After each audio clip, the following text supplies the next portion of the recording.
Hey everyone, welcome to today's deep dive, where we're tackling a question that's both intriguing and, let's face it, a little bit mind-boggling. Why are some countries swimming in wealth while others struggle to stay afloat? It's a question that's puzzled people for centuries, and guess what?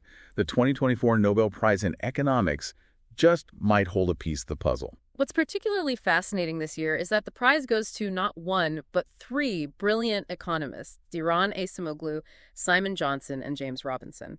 And here's a fun fact. They all currently work at prestigious universities right here in the U.S., even though the Nobel Prize itself comes from Sweden. Right. Talk about a brain drain, for Sweden at least. But that's not the only interesting thing about this year's prize. The Nobel Committee specifically recognized their work on something called societal institutions and how they impact a nation's prosperity. Now, I know what you're thinking, societal institutions. That sounds about as exciting as watching paint dry, right? It might sound a bit technical at first glance, but I promise it's far more interesting than you might think. Think of societal institutions as the underlying rules of the game in a society. The legal system, property rights, access to education, even how power is distributed.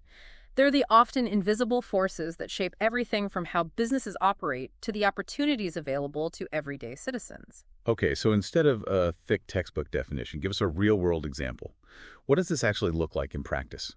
Imagine two countries both trying to build successful economies. One country has a legal system that's fair and applies equally to everyone. This means businesses can operate with confidence, knowing that contracts are enforced and their investments are protected. This system encourages innovation and risk-taking because people believe the rules are fair. But in the other country, maybe the legal system is riddled with corruption, and only a select few with connections and power can truly benefit. Businesses might be hesitant to invest, innovation might be stifled, and opportunities for the average person are limited. So it's like the difference between playing a board game where everyone knows the rules are fair versus playing a game where the rules are constantly changing and only a select few hold all the good cards. That's a great way to put it. And what these economists discovered is that a country's history, especially its colonial past, can have a huge impact on these rules of the game, even centuries later. Wait, so you're telling me that something that happened hundreds of years ago could still be affecting a country's ability to thrive today?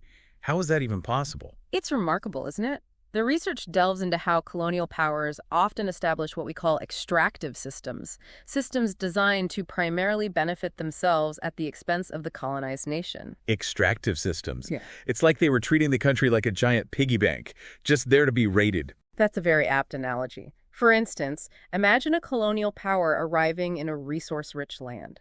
They might set up systems where they control all the valuable resources, think mines, plantations, or trading ports, and funnel the profits back to themselves. Exactly. They might even implement policies that prevent the local population from owning land, accessing education, or participating in the most profitable industries. These types of extractive systems are like building a house on a weak foundation. They might generate short-term gains for the few, but they ultimately hinder a nation's long-term prosperity. Okay, so basically, they were setting these countries up for failure from the get-go. That's incredibly disheartening.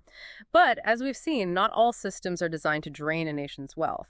Some aim to distribute the benefits more equitably. These are what we call inclusive institutions, right? Precisely. While extractive systems are like a leaky bucket, inclusive ones are like a well-tended garden where everyone benefits from the shared resources and the fruits of their labor. Think of strong property rights that apply to everyone, not just a select few. Imagine accessible education systems that empower people to develop their skills and contribute to the economy. Think about a transparent government that's accountable to its citizens and operates under the rule of law, where businesses can thrive and individuals are empowered to reach their full potential. These are all hallmarks of inclusive institutions. So, if inclusive institutions are the key to sustainable prosperity, why don't we see them everywhere? It seems like common sense, right? You'd think so, wouldn't you? But here's where things get even more interesting, and this is a key insight from the Nobel Prize-winning research. Countries can get stuck in what economists call the extractive trap. The extractive trap. Okay, you have to explain this one because it sounds a little ominous. Imagine a country that's been stuck in a cycle of extractive systems for generations. The elites who benefit from this system, often those in positions of power, have little incentive to change things, even if it means holding the entire nation back. So it's like they're clinging to a life raft. even though it's riddled with holes and slowly sinking, because they're terrified of swimming in open water, even if it means reaching a safe shore. That's a powerful way to put it. Change can be scary, especially when it threatens the status quo and the power dynamics that maintain it.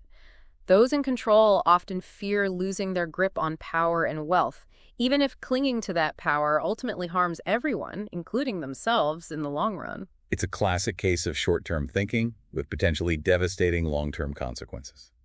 But surely there must be some way to break free from this extractive trap. The Nobel Prize wouldn't be awarded just for identifying a problem without offering some glimmer of hope, right? You're absolutely right. The research also highlights instances where nations have successfully transitioned from extractive to more inclusive systems, demonstrating that positive change, while challenging, is indeed possible. One fascinating correlation the Nobel announcement points to is the link between democracy and economic development. Democracy, you mean a system of government where power is more evenly distributed and citizens have a voice, can actually influence a nation's economic trajectory. That's right. It might seem counterintuitive, but there's a statistically significant relationship between a country's level of democracy and its long-term economic growth. The research suggests that in some cases, those in power may be more willing to transition to a more democratic system, not necessarily out of some altruistic desire for equality, but as a calculated move to maintain some semblance of control, especially when facing potential unrest or revolution. Wow, so it's like they're thinking, well, if we don't give the people a little bit of power through democratic processes, they might just rise up and take it all. It's a fascinating example of how even self-preservation can sometimes lead to positive change. Exactly. It highlights how economic and political systems are intertwined in complex and often unexpected ways. It's not always a simple cause and effect relationship, but rather an intricate dance between power, economics, and the aspirations of a nation's people. It's like they say, sometimes you have to shake things up to move forward. But this all begs the question, what does this mean for us today? It's fascinating to think about these historical patterns, but why should we care about these societal institutions? That's the million-dollar question, isn't it? This isn't just some dry academic theory. It has real-world implications for all of us. Understanding how institutions, even those established centuries ago, can impact a nation's trajectory can help shape more effective policies today. It can inform aid efforts, guiding them towards promoting good governance and sustainable development. And for you, it can even provide a new lens for understanding global events and making personal decisions about where to invest or even live. You're right, this totally changes how I see the world. Suddenly, news stories about economic struggles or political upheaval in different countries have so much more depth. It's like you've handed us a decoder ring for understanding the complex forces that shape our world. Precisely. And the beauty of this research is that it doesn't just offer explanations. It empowers us to ask critical questions. It challenges us to examine the systems in our own countries. Are they designed to be truly inclusive, offering equal opportunities for all? It prompts us to think about the kind of world we want to create, one where prosperity is shared and everyone has the chance to thrive. It makes you wonder, if you were designing a country from scratch today, knowing what we now know about the power of institutions, what would you prioritize? What kind of rules of the game would you put in place to ensure lasting prosperity for generations to come? That's something for all of us to ponder, isn't it? It certainly is. This year's Nobel Prize reminds us that understanding the past is key to shaping a better future. And that wraps up our deep dive into the fascinating world of societal institutions and their impact on global prosperity. We hope you found this exploration as insightful and thought-provoking as we did. Remember, knowledge is empowering. The more we understand these complex systems, the better equipped we are to create positive change in our world. Until next time, keep those questions coming, keep your minds open, and let's keep learning together.